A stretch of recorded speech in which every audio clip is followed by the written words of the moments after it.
शिक्षक पालक यांच्यातील सकत संवादाची संकल्पना शिक्षण क्षेत्रात रुजली आणि म्हणूनच आपण सर्वजण या ठिकाणी जमलो आहोत.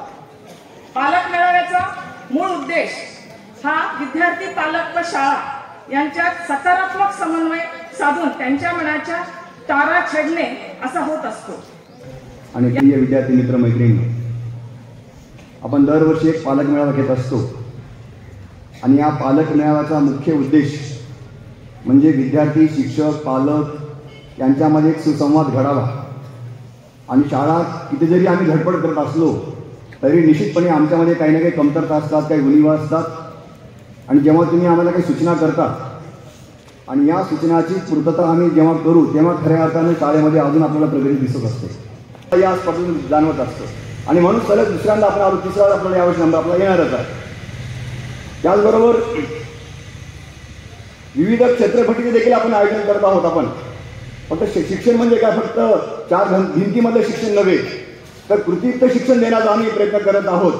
त्याच्यामध्ये अजून आम्हाला सुधारणा संधी निश्चितपणे आहे. याची जाणीव मला आहे की वर्षभरामध्ये अनेक आमचे उत्साही शिक्षक अशा प्रकारच्या क्षेत्रफेटीचं आयोजन करत असतात.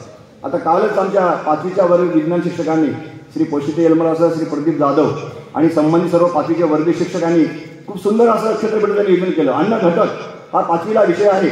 तो कसा शिकवावा, तो वर्गात शिकून चालणार नाही, मुलांना समजणार नाही. तर आपल्या शेजारी असलेल्या वांद्रा नदीमध्ये त्यांनी तो घटक शिकवला मुलांना आणि मी पण त्या सहभागी झालो. खूप मला आनंद वाटला की इतके सुंदर उपक्रम आपल्या शाळेमध्ये शिक्षक घेतात आणि त्यामुळे सातत्याने ते एकदा विषय घेत असतात. अशा प्रकारे तुम्हाला एक उदाहरण दिलेलं आहे. अशा प्रकारचे अनेक उपक्रम आपण शाळेमध्ये घेत असतो जेणेकरून विद्यार्थ्यांना पाठ्यपुस्तकाबरोबर प्रत्यक्ष अनुभूतीद्वारे विद्यार्थ्यांना शिक्षण दिलं जावं. प्रथम सत्र परीक्षेत प्रथम क्रमांक मिळवला अशा सर्व गुणवंत विद्यार्थ्यांचा आपण आज सत्कार करणार आहोत.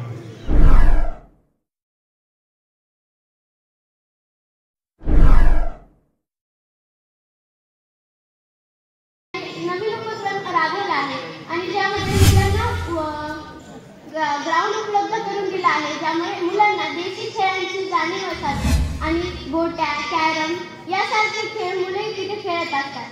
यामुळे काय होतं तर मुलांची कन्सन्ट्रेशन पॉवर वाढते, म्हणजे एकाग्रतेची क्षमता वाढते. त्यामुळे याचा उपयोग त्यांच्या मुलांच्या बौद्धिक विकासावर होतो आणि त्यामध्ये विद्यार्थ्यांचे वेगवेगळे कौशल्य आहेत. त्या कौशल्याचं विकसन व्हावं. का व्हावं तर ह्या कौशल्याचं विकसन पुढे त्यांच्या दृष्टीने त्यांच्यामध्ये ते करिअर निर्माण, ते त्या दृष्टीने ते करिअर त्यांनी करावं आणि त्याचा आत्ताच त्याचा बेस पाया हा मजबूत व्हावा. त्याला सर्व प्रकारचं शिक्षण, सगळ्या कलेचं शिक्षण, क्रीडेचं शिक्षण, टेक्नॉलॉजीचं शिक्षण, वेगवेगळ्या व्यवसाय अभ्यासक्रमाचे शिक्षण त्याला आत्ताच उपलब्ध व्हावं. यासाठी ही देशाच्या पंतप्रधानांनी मागणी केली आणि त्याच्याबद्दल आपण आता सुरुवात केली. तुम्ही इतर कुठल्याही शाळेमध्ये बघा की अजूनही शैक्षणिक धोरणाची अंमलबजावणी होणे बाकी आहे. दुसऱ्या पण काहीतरी मी शाळेचे ऐकले माहिती, पण माझ्या मुलीचं जेव्हा ह्या शाळेत ॲडमिशन झालं तेव्हापासून माझ्या मुलीनं मला खूप काही त्याविषयी माहिती दिली. आणि जेव्हा आम्ही शाळेत शिकत होतो तेव्हा आम्हाला पॅकेज वगैरे काही नव्हतं. आता 2 वर्षापासून आमच्या मुलांना पॅकेज पण झालं आहे आणि शिक्षक पण शाळेत खूप चांगले आहेत, खूप मुलांना मार्गदर्शन देतात आणि पालकांना पण वेळोवेळी सूचना देतात आणि ती वाटपाट करतात. इतकेच नव्हे तर मुलांना काही चांगले मार्गदर्शन देतात. आणि माझ्या मुलीचं पॅकेज आहे कराटे. माझी मुलगी जेव्हा कराटेला येऊ लागली तेव्हापासून माझ्या मुलीमध्ये आत्मविश्वास वाढायला लागला आणि स्वतःची जिद्दीने वागायला शिकली. इतकेच नव्हे तर बाहेर कुठेतरी माझी मुलगी गेली तर ती स्वतःला सावरेल आणि हिमतीने वागेल अशी माझी तिच्याकडून पुढील अपेक्षा आहे.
सांगायचे तात्पर्य काय आहे की विद्यार्थ्यांना आणि पालकांना येणारा काळ हा कौशल्याचा आहे. कशाचा आहे?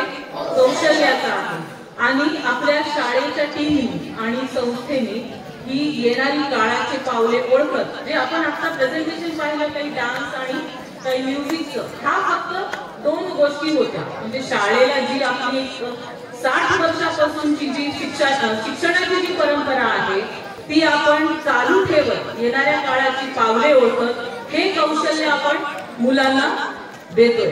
तर हे मार्क हे फक्त परिमाण दाखवतात आपल्याला की आपल्या मुलांचं काय शिक्षण कशा पद्धतीने चालू आहे, पण ह्याच्याही पलीकडे जाऊन जो अभ्यास आहे त्याला खरा अभ्यास असं म्हणतात, जे की प्रात्यक्षिकातून मुलं स्वतः ऍक्च्युअल अनुभव घेऊन जे शिक्षण घेतात, जे समजून उमजून जे लिहितात, ती खरी परीक्षा असते.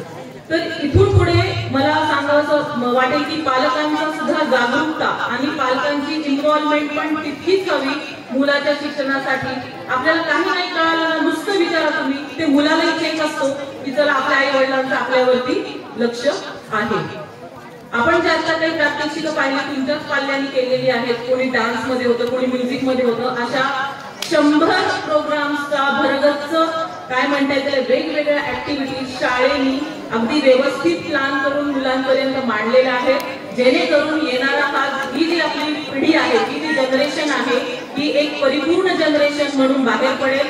आणि येणारं युग हे कौशल्याचं आहे, त्याच्यामुळे तुमच्याकडे काहीतरी वेगळेपणा असल्याशिवाय तुम्ही आज बाहेर पडू शकत नाही. जसं मी सुरुवातीला एक गोष्ट सांगितली बोबड्या मुलाची, त्याची ती काय होती? विकनेस होती. त्यांनी ती कशामध्ये कन्वर्ट केली? स्ट्रेंथ मध्ये. ते विकनेस घेऊन जर तो मुलगा बाळगून असाच शिकत राहिला असता, पुढे गेला असता, तर तो त्याच्या आयुष्यात कधीच बोलू शकला नसता.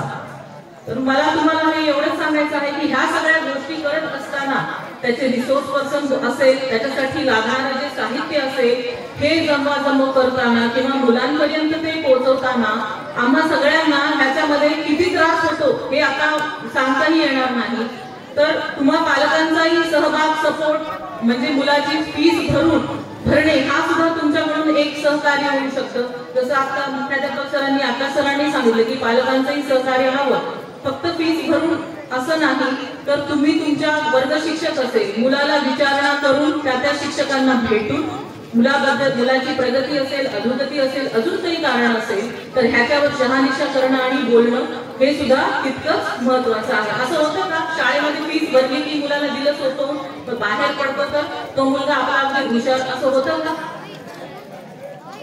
एखाद्या टाटा कंपनीमधून गाड्या ज्या मॅन्युफॅक्चरहून बाहेर पडतात, सगळ्या गाड्या सारख्या दिसतात, पण त्या गाड्यांचे वेगळेपण आहे की नाही? प्रत्येकाचं काहीतरी आहे. तसंच आपण तर माणसं आहेत, आपल्या प्रत्येकाचं वेगळेपण आहे, ते आपण जपलं पाहिजे आणि त्या पद्धतीने त्याच्यावरती आपण काम केलं पाहिजे. बस मी एवढंच बोलते आणि माझे 2 शब्द संपवते.